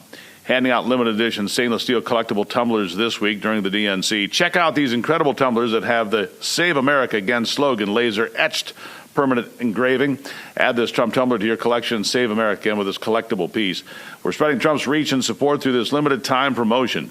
Trump-related memorabilia could surge in value, of course. They will run out, so act fast. Head over to TrumpTumbler.com. Claim yours today. Support today's Real America's Voice coverage by visiting TrumpTumbler.com. Again, that's TrumpTumbler.com. Grab yours before they sell out, and I can assure you that they will. All right, so Donald Trump's traveling roadshow, doing alternative programming this week, and doing a fine job of it, whether it's the economy in Pennsylvania, law and order in Michigan, and who knows what's next. But he's hitting on all the themes, and I want to bring Brian Glenn back in. Now, I understand he's back with us for me and Michelle to talk to. And the reason is, I noticed it yesterday. I saw it again today, Brian. The president very disciplined on his campaign notes on his themes, on what he needs to tell people, what he's talking about. He is targeting specific voters in each stop because he knows that he can win this election. And right now, I believe if the election were today, he wins. I go with the Real Clear Politics map today, 270 to win map. Donald Trump wins this election. And if he continues to do what he's doing, he will win by a wider margin. Brian, your thoughts? I agree. And yesterday we were in New York and we talked about the economy.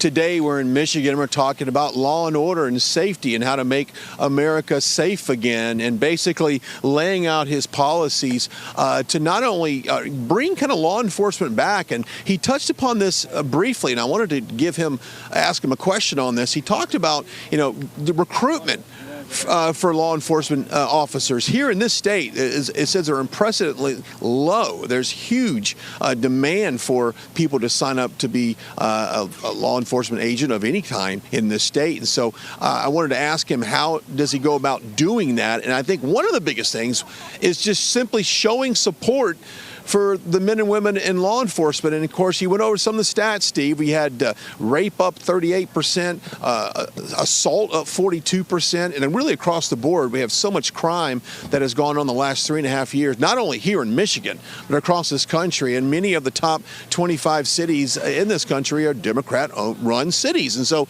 we've got this whole narrative of defunding the police. Well, he lays it out pretty simply. He'd like to refund the police. Which makes perfect sense. Look, we were talking about this with Michelle earlier because he made it very clear, and I want to bring Michelle back into the conversation here because it's women who really want that law and order, but it's not just women. Here in Chicago, for example, in the neighborhoods that are a little bit rougher, those people that are there, if you're an elderly person living in a neighborhood that's got its challenges, you want more police officers on the street, not less. You want to make sure you can walk to the local pharmacy or a store to buy something to eat, whatever it may be. You want law enforcement available. So it's true for women. It's true for elderly. It's true for parents who want to make sure when their kids walk to school, they're safe. They can get on and off the school bus without being concerned about their safety. All of these things are true, aren't they, Michelle? They're 100% true, and that's why it's so pivotal to actually have an administration that backs our law enforcement. Trump had said it right off the bat. He said that Kamala has endorsed defunding the police. She's co-sponsored bills.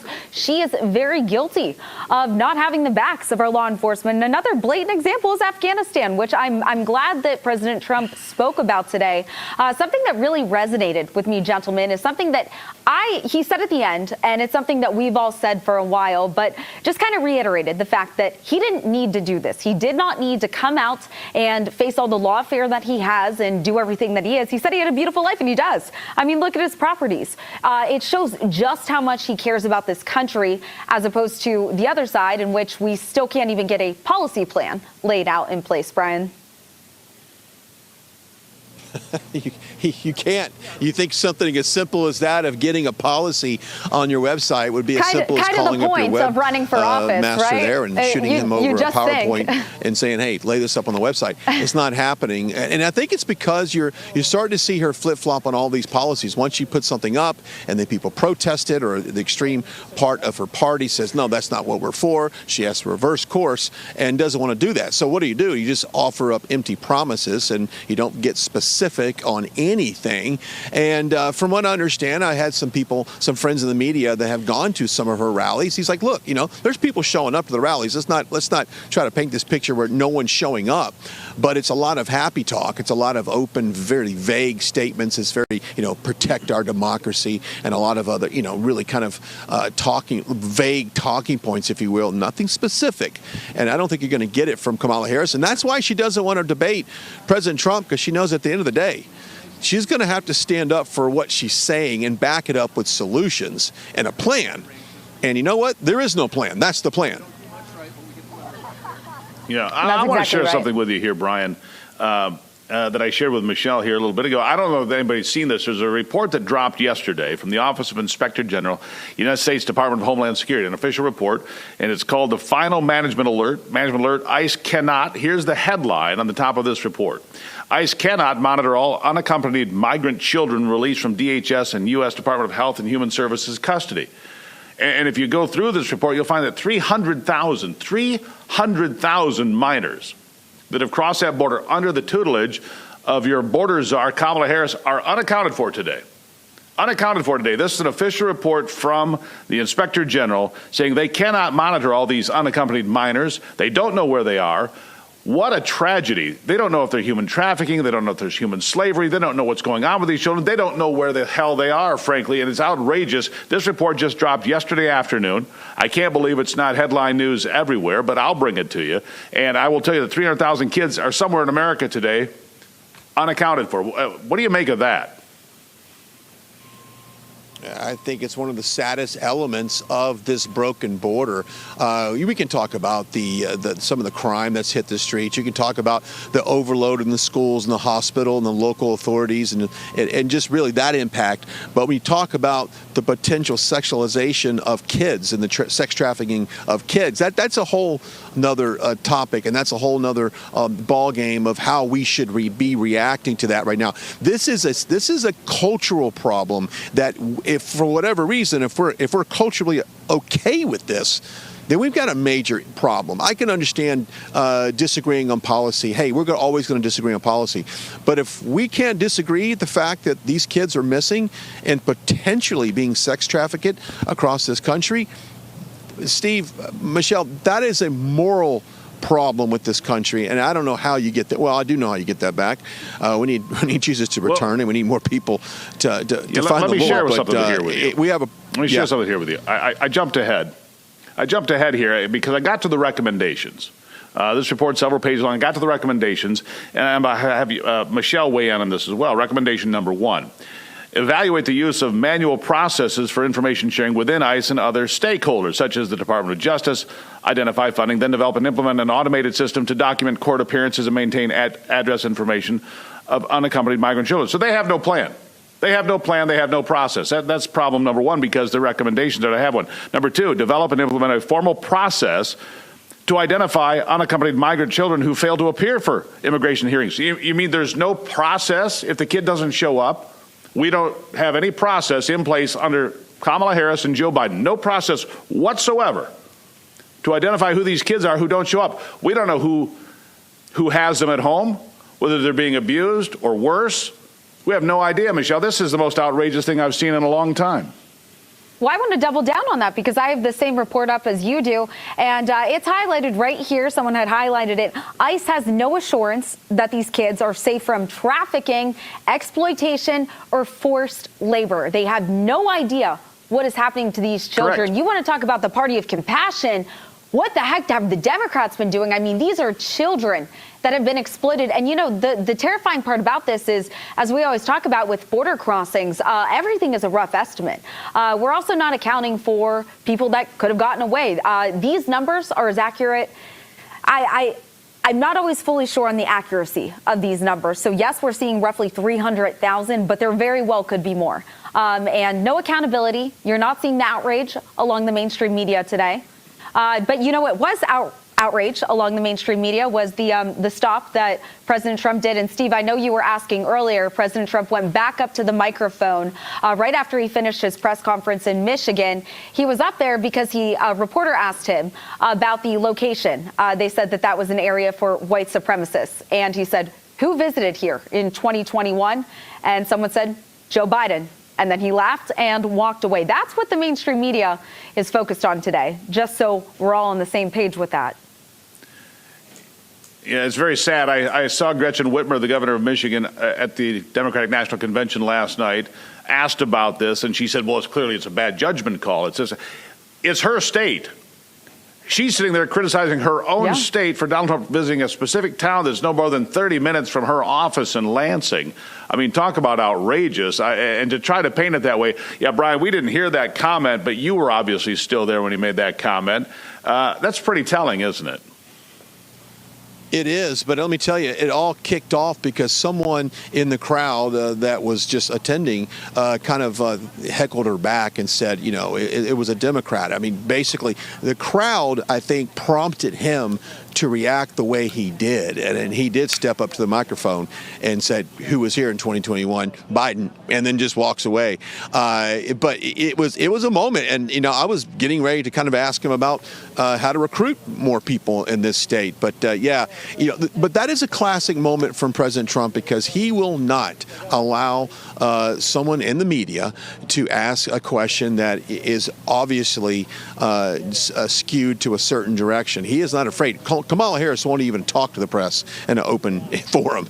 But President Trump does not back down. It doesn't surprise me the way he answered today. Absolutely not. All right, guys. It was tasteful. We're going to take a... it was perfect is what it was. He was ready for the question because he saw people talking about it. It's like, give me a break here.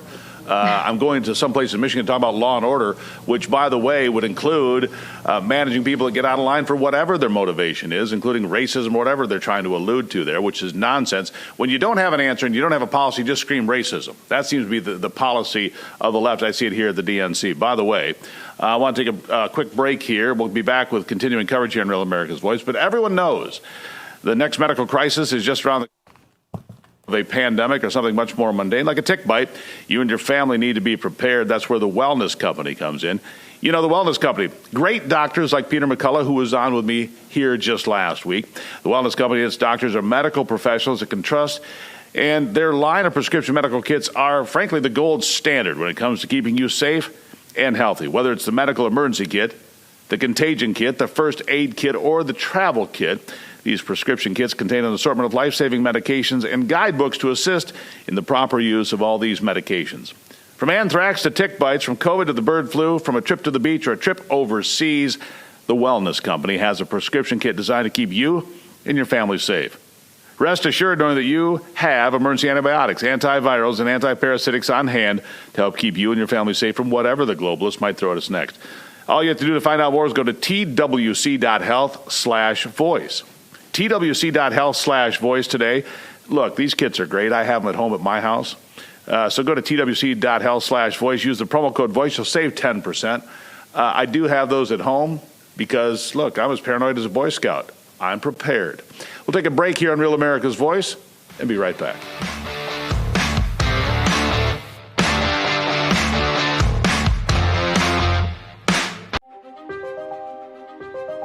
We're told in Genesis chapter 1:26 that God has made man in his image, and by his likeness has he made him. Genesis is a book of fundamental importance for the Jewish and Christian faiths, and a literary masterpiece that has profoundly shaped Western civilization. Now, in this exclusive online course from Hillsdale College, you can deepen your understanding of how this ancient book is essential to you today. Sign up for the Genesis story, absolutely free, at learnfromhillsdale.org. Dr. Justin Jackson, a distinguished Hillsdale College professor, will guide you through this fascinating free online course that unfolds the biblical stories of Adam and Eve, Abraham, Isaac, Jacob, and Joseph. When you sign up, you'll explore some of life's most important questions, gain a greater appreciation for how the Bible confronts pain and hardship with redemption and hope, and discover how the struggles people faced thousands of years ago are deeply relevant to us still today. Take this 6-lesson course whenever it's most convenient for you, at your pace or in your schedule. Signing up is easy and free when you go to learnfromhillsdale.org today. So the fun thing with the serpent is, how does a serpent talk? And not only that, but why is the serpent's punishment to crawl on its belly when that's what it does? Join the hundreds of thousands of Americans who are enriching their lives through this exclusive online course from Hillsdale College and gain access to this premium content today. What I hope you'll get from studying Genesis in this course is a deeper appreciation of the biblical insights with regards to the human person, its psychology, our predilection towards rivalry, but also reconciliation. Sign up for the Genesis story, free of charge, at learnfromhillsdale.org today.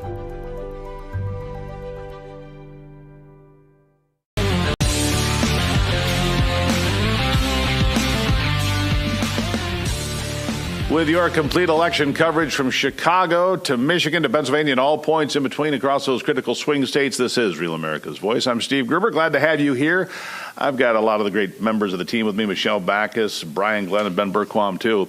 Are you overwhelmed with back taxes or struggling with unfiled returns? The IRS has stepped up enforcement since the end of COVID relief programs, issuing millions of pay-up notices in 2024.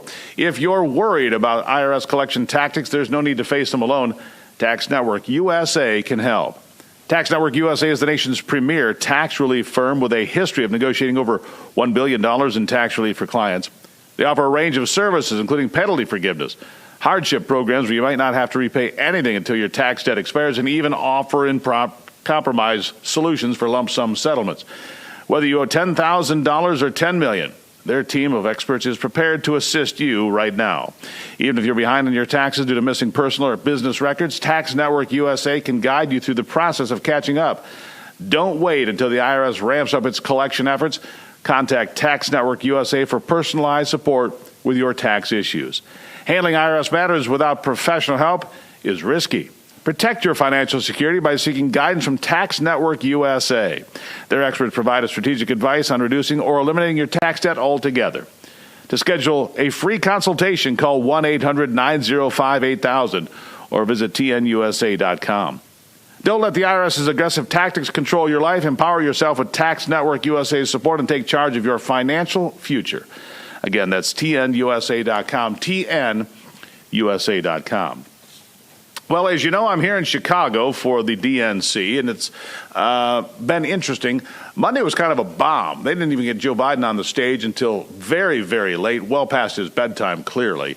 But I've had the chance to be out on the streets. So as I said, we saw Ben Bergquam out at the protest yesterday. But today, I saw a couple of would-be voters. I asked them, I said, who are you with? Are you with Trump or Kamala Harris? Here's part of what I heard. I'm voting for Donald Trump because he survived the bullet to the ear. He could have been his head, and he got my vote anyway. What about Kamala being there with the black vote for Kamala? Oh, no, I ain't with nobody but Donald Trump. He's the only one trying to help the black South, giving stimulus packages and everything. Since that other dude been president, we've been suffering out here. That's why you got all the crime going on and folks getting shot and killed here in Chicago because they ain't survived no job. When Donald Trump was president, they had jobs opening up, and we was making money, and things was starting to take off since he became president. When they got him out of office and gave that other dude, what's his name? Biden? Man, that motherfucker Biden ain't no good. That's why the streets all messed up. That's all I gotta say. And that's my, he got my vote. That's all I gotta say. I'm voting Donald Trump. That's all he's got to say. I think that was plenty, actually. I think that was plenty. All right, Michelle Backus, Brian Glenn, Ben Bergquam also with me today. Ben's got a big smile on his face. Let me go to Ben. He's been talking to people out on the streets. I know that he has.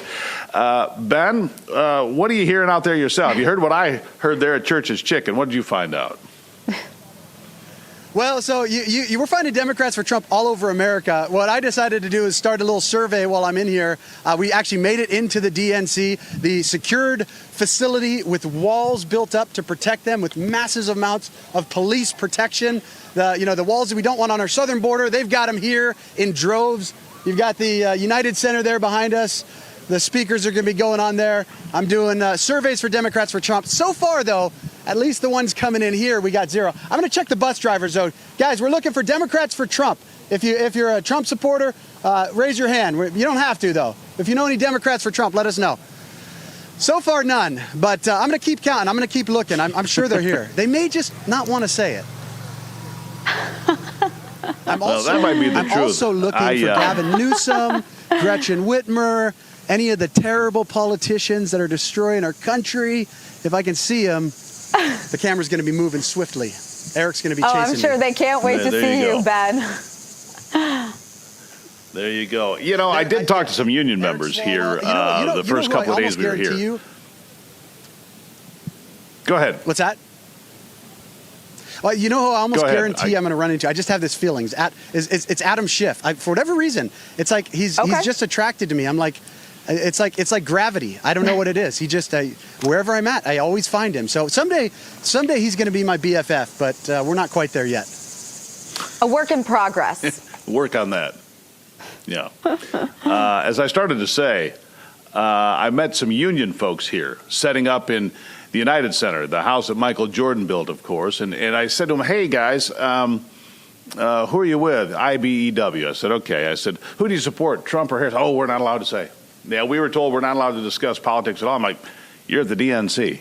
And he laughed. He goes, yeah, I'm not allowed. I said, that tells me everything I need to know. And the guy brought me over here a couple minutes later. He said, listen, where we work, everybody's for Trump. All the union members are for Trump. And, I hear that in Michigan. I hear that in Ohio. I hear that here in Illinois. The point being is that, Sean Fain can say that the UAW endorses Joe Biden or Kamala Harris or whatever, but it is the rank and file working people in places where Donald Trump's been stopping, whether it's York, Pennsylvania, or Howell, Michigan, whether he's talking law and order, because these union households have made a dramatic shift. It began in 2015 when Donald Trump came down the escalator. We know that.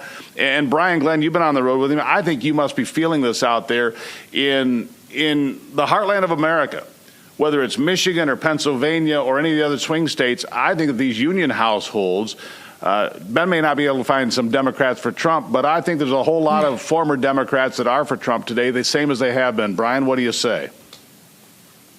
I think so, and I think the Democratic Party left them a long time ago. Not only just from the cultural issues that they're supporting, but the fundamental of the economy, and that they simply do not have money in their pockets like they used to under President Trump. So I think I love what Ben was doing out there, and I think it's a fun little survey. But the facts remain this. I mean, look, I saw a video this morning of some officers at the DNC on bicycles. They were riding through a crowd, just getting peppered with insults. I mean, just you name it, and they were saying it. I thought to myself, find me a police organization in this country that endorses Kamala Harris for president, and I'll show you a three-horned unicorn. It doesn't exist, because when you go down to the basic common sense of just standing up for what's right to what's wrong, that's what President Trump stands for in terms of the unions and just making the most money and putting the most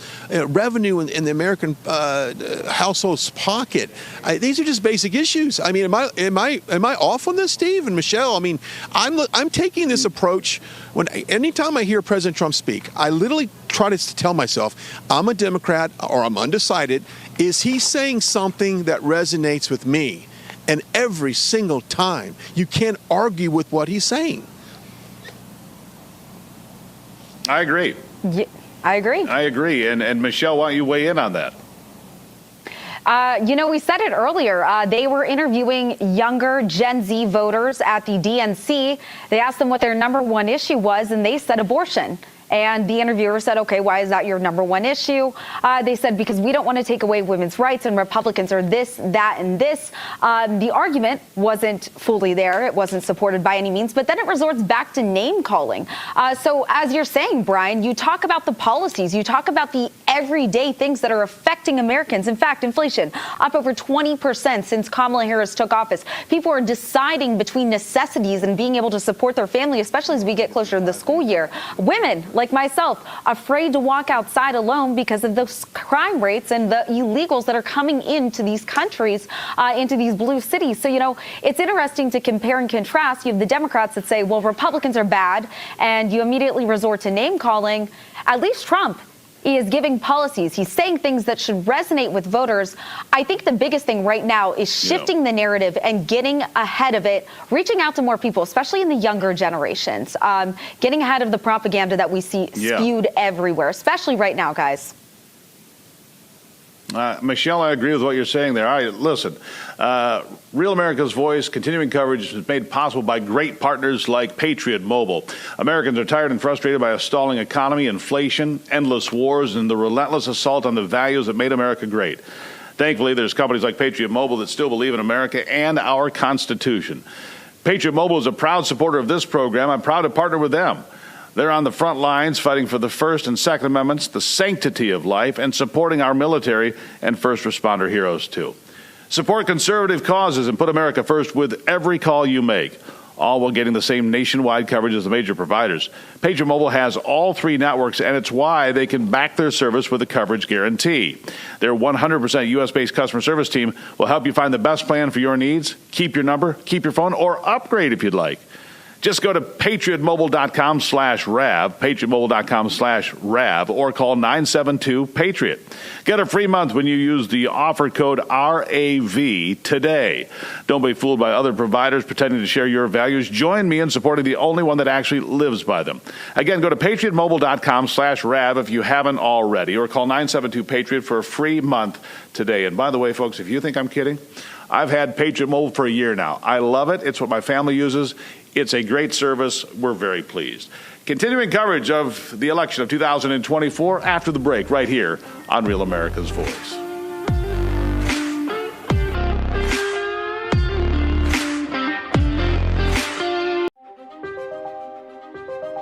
We're told in Genesis chapter 1:26 that God has made man in his image, and by his likeness has he made him. Genesis is a book of fundamental importance for the Jewish and Christian faiths, and a literary masterpiece that has profoundly shaped Western civilization. Now, in this exclusive online course from Hillsdale College, you can deepen your understanding of how this ancient book is essential to you today.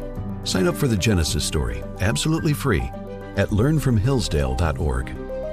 Dr. Justin Jackson, a distinguished Hillsdale College professor, will guide you through this fascinating free online course that unfolds the biblical stories of Adam and Eve, Abraham, Isaac, Jacob, and Joseph. When you sign up, you'll explore some of life's most important questions, gain a greater appreciation for how the Bible confronts pain and hardship with redemption and hope, and discover how the struggles people faced thousands of years ago are deeply relevant to us still today. Take this 6-lesson course whenever it's most convenient for you, at your pace or in your schedule. Signing up is easy and free when you go to learnfromhillsdale.org today. So the fun thing with the serpent is, how does a serpent talk? What, and not only that, but why is the serpent's punishment to crawl on its belly when that's what it does? Join the hundreds of thousands of Americans who are enriching their lives through this exclusive online course from Hillsdale College and gain access to this premium content today. What I hope you'll get from studying Genesis in this course is a deeper appreciation of the biblical insights with regards to the human person, psychology, our predilection towards rivalry, but also reconciliation. Sign up for the Genesis story, free of charge, at learnfromhillsdale.org today.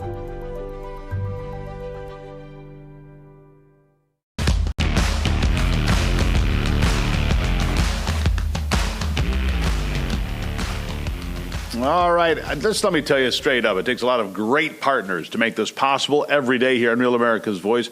Great partners that we ask you to support.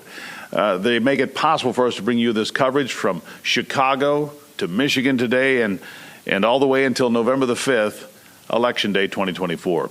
Save America again with a limited release Trump collectible tumbler. Collectible stainless steel tumblers are just $10 today.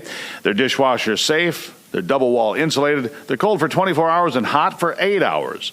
TrumpTumbler.com is handing out limited edition stainless steel collectible tumblers this week during the DNC.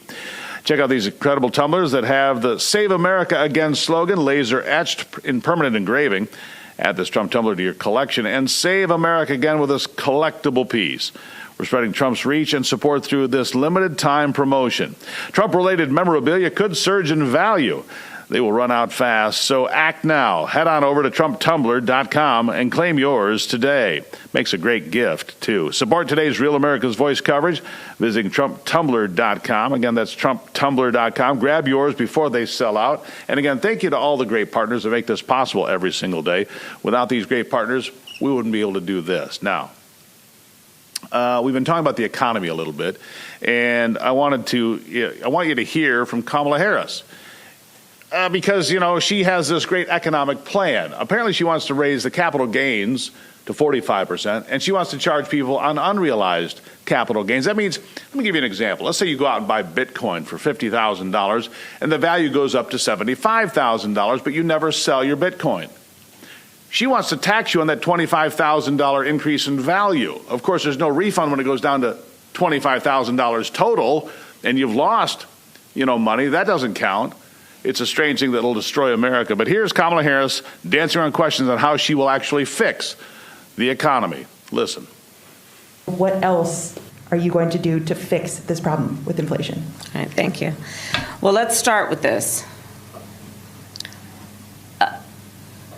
Prices have gone up, and families and individuals are dealing with the realities of that bread costs more, that gas costs more.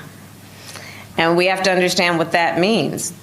That's about the cost of living going up. That's about having to stress and stretch limited resources.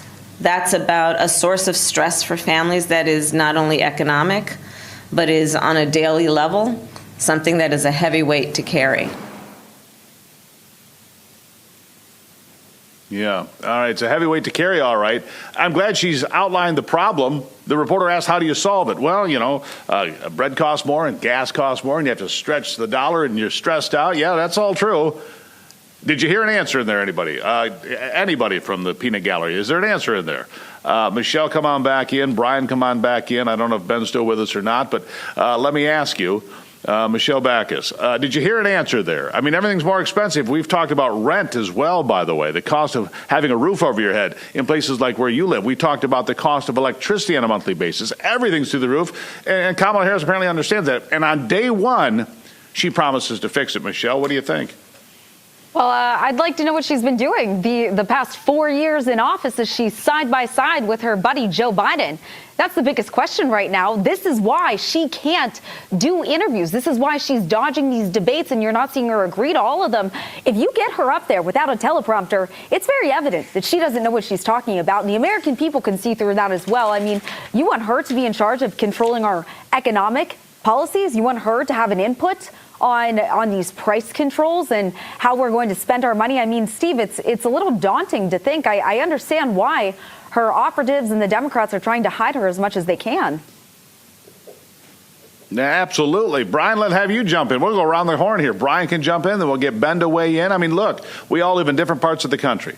We all live in different parts of this country, and every place in this country, prices are going up. Brian, you and I talked about the cost of an electric bill. You were at $800. I thought I was the only one when I saw a $750 electric bill going, oh, my God, how are we going to do that every month? It's almost double what it was just a couple of years ago, so everything's out of control. Donald Trump knows that. Kamala Harris has no answers. What say you, Brian? I say on September 10th, that night, you're going to have what would be considered a crime scene on the debate stage, because she's going to get absolutely murdered by her responses and to the responses from President Trump. She looks so uncomfortable trying to talk about the economy. It's very forced. I can't even keep up with it. It's one gigantic word salad. But when you talk about electricity bills, President Trump said it yesterday. He's going to focus on cutting the energy cost in half. Not just your electric bill, but your gas bill and your heating bill and all things related energy. He has a plan. Kamala Harris has microphones in front of her, and she doesn't know how to fill the sound with them. It's going to be a disaster on September 10th. September 11th, they will declare no more debates because she cannot hold the stage with President Trump. She doesn't know policy. She doesn't know how to explain it. Ben, I think you wrapped it up pretty well for us there. What do you say, my friend? Yeah, well, going back to what you were just talking about, the union guys switching for Trump, all of law enforcement across America switching for Trump. Just about everybody who works for a living and actually has to pay those bills realizes that where this came from. It was cheaper under President Trump. Everything was cheaper. Whether or not they know how that happened, whether or not Kamala knows how that happened, they know it, they feel it. And the reality is it happened because of Joe Biden's policies. And if you thought Joe Biden was bad, Kamala is 10 times worse. When her economic policy, her economic plan is to do price gauging, a.k.a. price gouging, prevent price gouging or gauging, whichever one you want to use, and price controls, it shows she has no clue, or she's just a communist. And so ultimately, all of their plans are bad, and so you can't come up with a good plan. I think she rolled that out thinking everyone was going to love it, and then she got called out for it, and now she's, you ask her a question like that, and she just talks about the problem that she created. I think the American people, the average American, sees it, and hopefully they understand it. The big question is, do we have fair elections in November? I think what you heard from Mike Lindell talking about that, all of these polls showing all of this excitement. By the way, at Trump rally, we were at the RNC. I saw nothing but MAGA hats, nothing but Trump hats. I think I've seen 4 Kamala T-shirts since I've been here, no hats. If they love her, you go to a Kamala rally and that's all you see. So I think most of it's optics. It's just like we were talking about before, where they talk about joy, but they have none. Well, they talk about creating economic policies that work, but they don't have them. They would have to become conservative for that to happen. And clearly they're not going to do that when their base are shaking the fences around this facility trying to break in because they want to be more communist. Yeah, it's remarkable. Okay, so the Democrats are pulling out their, and I'm going to say it, their one Trump card tonight. The one Democrat they can bring in that they think can change this. Look, they did not have a good first night. It was not a good first night at all. Everybody got panned. Joe Biden was on the stage until very late. Then he got unceremoniously kicked to the curb and boarded on a plane and sent to California so they could put him out to pasture immediately. But Barack Obama will be on the stage tonight, and we've only got a moment here for each of us. But I'm just curious what you guys think we might hear tonight. I'll start with Michelle. We'll go around the horn. Michelle, about 60 seconds. What do you think we'll hear? That's a good question. I know that there's a theme for tonight. I'm trying to look it up as we speak. Nonetheless, though, Barack Obama is going to talk about unity. I think he's going to talk about everyone moving forward together and praising Kamala as the right ticket forward. I think that he's really going to try to rally everyone together. Now, will it work? That's another question, Steve. That's definitely what we will see. As we know, though, Barack Obama is a phenomenal speaker. We see that firsthand. And I think that with the Democratic base, it very well could resonate. But will it be enough? That's a different story. Brian, I guarantee you no matter what is said tonight by Barack Obama, Donald Trump will be talking about it later today or tomorrow. What do you expect to hear? I expect to hear Hope and Change 2.0, and President Trump mentioned 167 and a half times in about an hour speech. You're right. I mean, it's going to be his 2008 speech all over again. Unity amongst the party, taking on the corrupt, communist Nazi parties of the Republican Party and the Donald Trump, blah, blah, blah. That's what you're going to hear tonight. Everyone's going to get all jacked up. And then maybe Kamala's polls go up a little bit. Who knows? Yeah, there you have it. Ben, he makes a great point there. If you go back and do a montage of yesterday, Donald Trump is just as popular at the DNC as he was at the RNC. It's Trump this, Trump that, Trump this, Trump that. I think you'll hear more of that. I think the Democrats made a mistake, though. They should have had Barack Obama as the lead-in speech to Kamala Harris on Thursday. Bad choice here, Ben. Give you the last word on it. Yeah, whether or not you like his policies, Barack Obama is an articulate, likable speaker. So I think you're going to get that. Like Brian said, it's going to definitely be a hope and change message. The big problem is Kamala is not likable. And so it doesn't resonate. It doesn't transcend to her. And so, they can talk all they want about that. But when you look at her policies, you look at her platform so far, it's basically taking a little bit of Hillary Clinton in the forward message, a little bit of President Trump in no taxing of tips. And I'm sure she's going to take some from Barack Obama tonight, but my guess is he'll definitely be the best speech of the 4 days. Could be, and that's what I say. I believe Kamala Harris has peaked in the polls already, and the DNC is going to peak tonight because they have Barack Obama there.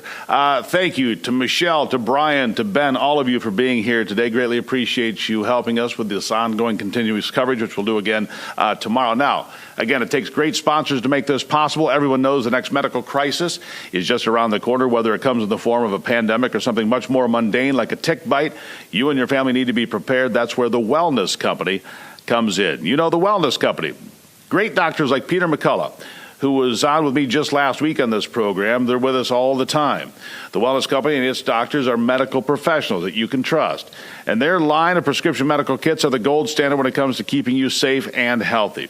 Whether it's the medical emergency kit, the contagion kit, the first aid kit, or the travel kit, these prescription kits contain an assortment of life-saving medications and guidebooks to assist you in the proper use of all these medications. From anthrax to tick bites, from COVID to the bird flu, from a trip to the beach or a trip overseas, the Wellness Company has a prescription kit designed to keep you and your family safe. Rest assured knowing that you have emergency antibiotics, antivirals, and antiparasitics on hand to help keep you and your family safe from whatever comes around the corner, from whatever the globalists may throw at us next. I'm not here to scare you. I'm here to try to make sure you're prepared. Go to twc.health/voice. twc.health/voice. Do that today. Make sure you order. twc.health/voice. Use the promo code VOICE. You'll save another 10%. Listen, I have these kits at home myself. So special thanks to the Trump Tumbler team, the Wellness Company, Tax Network USA, and Patriot Mobile. It is great sponsors like this that make our continuing coverage possible here on Real America's Voice, and we appreciate you, the amazing viewers that also help it to make it possible every single day. Thank you for being here. Thank you for being part of the team here on Real America's Voice. You are America's Voice. I'm Steve Gruber. For all of us here at RAV, we'll be back shortly. Have a great afternoon.